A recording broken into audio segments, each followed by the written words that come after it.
So, I want your calls on this. England forward Phil Foden says he feels sorry for manager Gareth Southgate and players need to take some more blame for the team's performance at the Euros.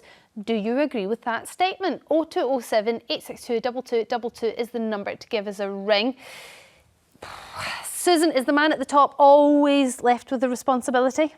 Yeah, absolutely. If we won, who do you think would be taking all the glory? The team. Well, the team and the manager. There'd be statues built to that man if we won. So if you're going to be able to take the glory, you have to be able to take the blame. The buck has to stop. I think they're all kind of responsible. I don't actually. The football's on. I know the offside rule. That's good. Yeah, thank you. Patronising. Referees don't know.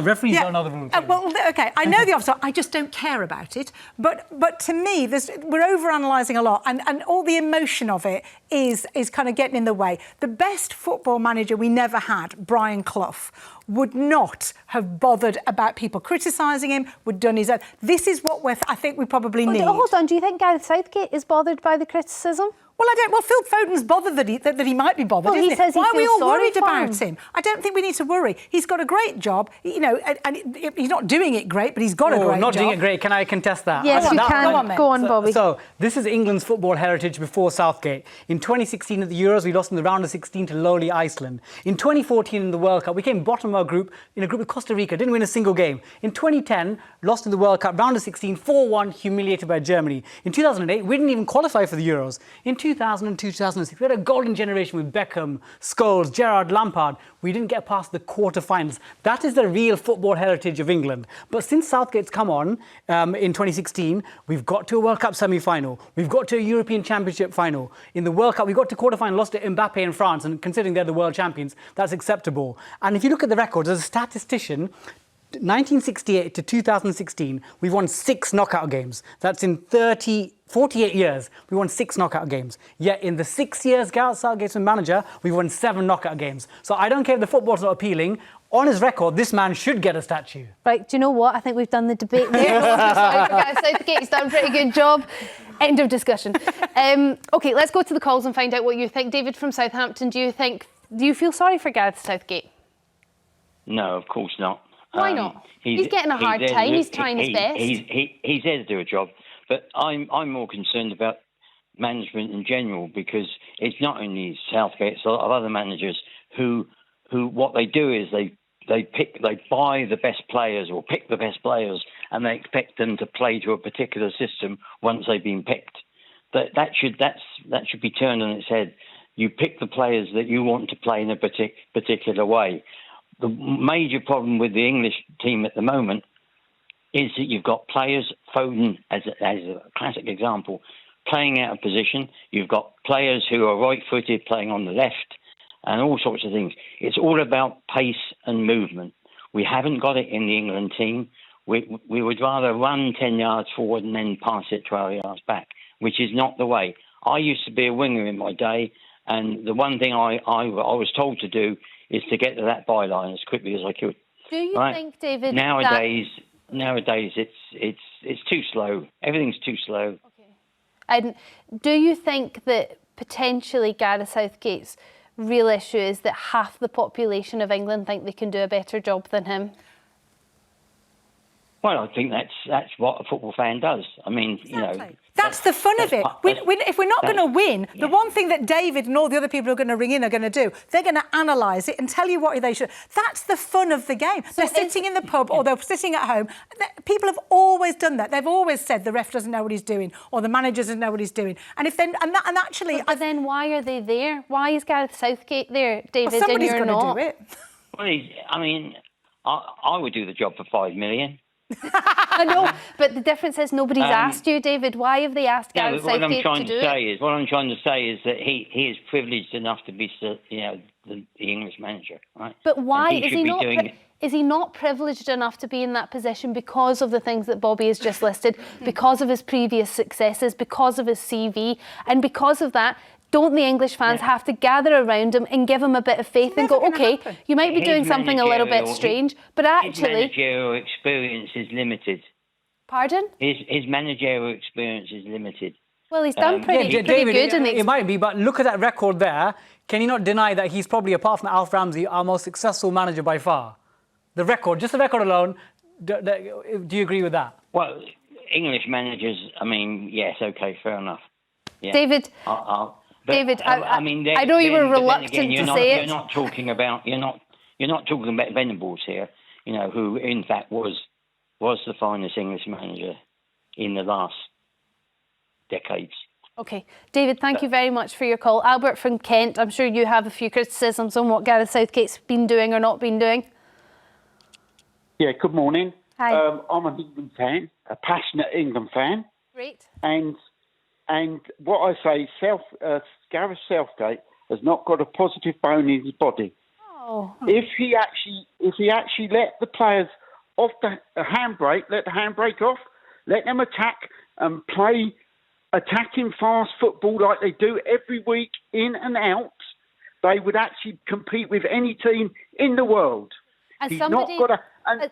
Albert, just as somebody that doesn't understand football language, can you tell me what a handbrake is? What is the handbrake he needs to take off? What you do is you say to your players, go out there and actually attack. Okay.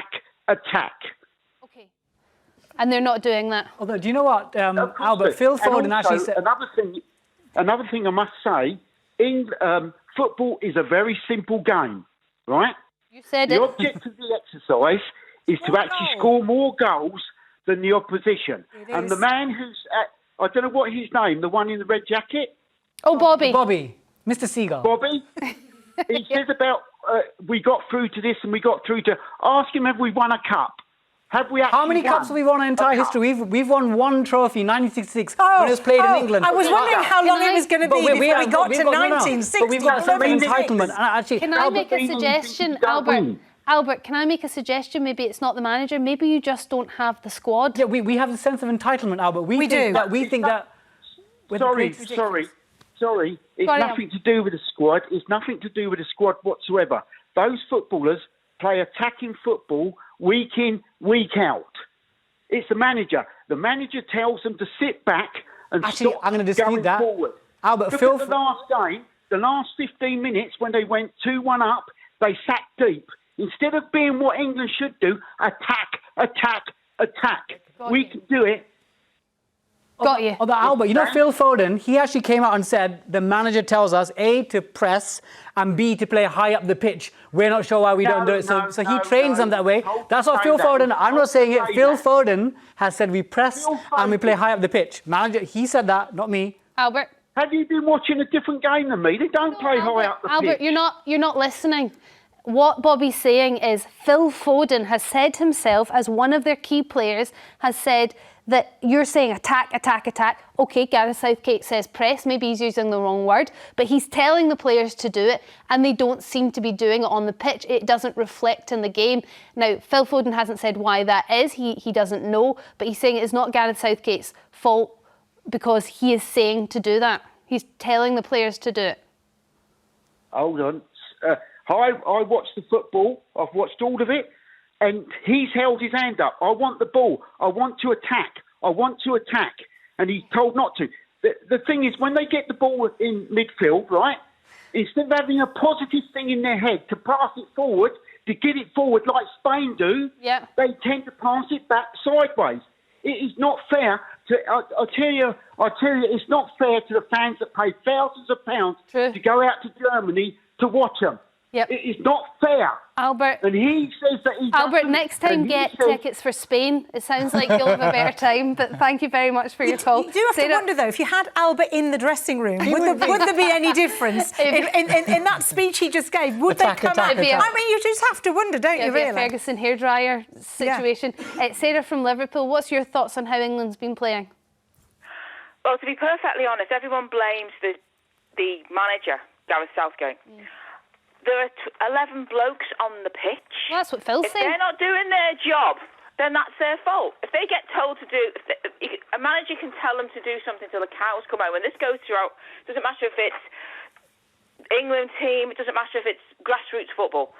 If the players don't do their job and they don't score the goals and win the match, that's their fault. OK, Sarah, Why are they not doing as they're told? They're a great squad of players. Individually, they are A-class players across the board. Yeah. Why are they not bringing it together on the pitch then? I wish I knew. Sometimes, when I've watched England in the past, it's almost as if I'm only playing with the players that I play with in my team, be it Manchester United, City, Arsenal, whoever. Yeah. Now, Gareth Southgate, since he's been in charge, has broken that down and said, no, you've all got to play together and play as a team. Now, this time round, the core members of the squad, the likes of Jordan Pickford, Marcus Rashford, Jack Grealish, and a few others, aren't there for whatever reason. Injury, politics with the clubs that they belong to, I don't know. But that's where we've got problems. Okay, was there a correction there? Somebody? Oh, just so Jordan Pickford is. I think you might have meant Jordan Henderson, but I think. Okay. But I think Sarah's point stands. Sorry, did I? No, it's okay. No, I make those slips as a football fan. But Sarah, I think one thing that you've got right is we should praise Southgate for two things. One is actually his results outstanding, apart from Alf Ramsey, the second best England manager. But actually, what he's done for the team in terms of unity. Because everyone talks about England's golden generation. You know, the Beckham, Lampard, Rooney. That generation never went past the quarter-final because back then the Man United players, the Liverpool players, Chelsea players, they'd sit in opposite parts of the dressing room, the lunch canteen, looking at each other, scowling. Whereas Southgate's come in and said, actually, let's be a team. So actually, he's brought that spirit and unity. Why it's not translated to being the very best? It's, again, it's sport. If we knew the answer, we'd all be there sitting. Well, Susan reckons he's too nice for his own good, potentially. Well, I mean, I think potentially he is. And if we are worried about his feelings and he's worried about feelings, that's probably not the way to go. Because, you've got to have a bit of a killer instinct in sport, I think, to be able to win. Okay. And I'm not sure that no feelings, just attack. That's what I'm hearing in some I'm with Albert. Alan from Stoke-on-Trent, what's your view on Gareth Southgate? Do you feel a bit sorry for him? Is he taking too much of the flack for the team's performance? I don't feel sorry for him at all. I think that the England players are overrated and overpaid. The trouble is they are individuals. There's not one. They're not acting as a team.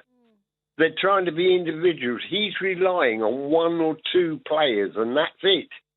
I mean, they've been very lucky up to now. They haven't played well at all. They've got through by luck, not by skill. Do we think maybe we're not giving them enough credit? Because actually, is luck really something that comes into play when it's sport, isn't it? Skill and practice, and you get luckier the more practice you do. Actually, they came out top of their group. That's impressive. Not by scoring a lot of goals. No, but they still came out on top. Which far be it for me to kind of point out the obvious, but that is the object of the game. Yeah, I just, as a Scotland supporter, as a Scottish person, I just think if Scotland came out top of their group, we wouldn't be criticising the manager, I can tell you that much. Thanks, Alan. Thanks for all your calls on this. We are going to move on now.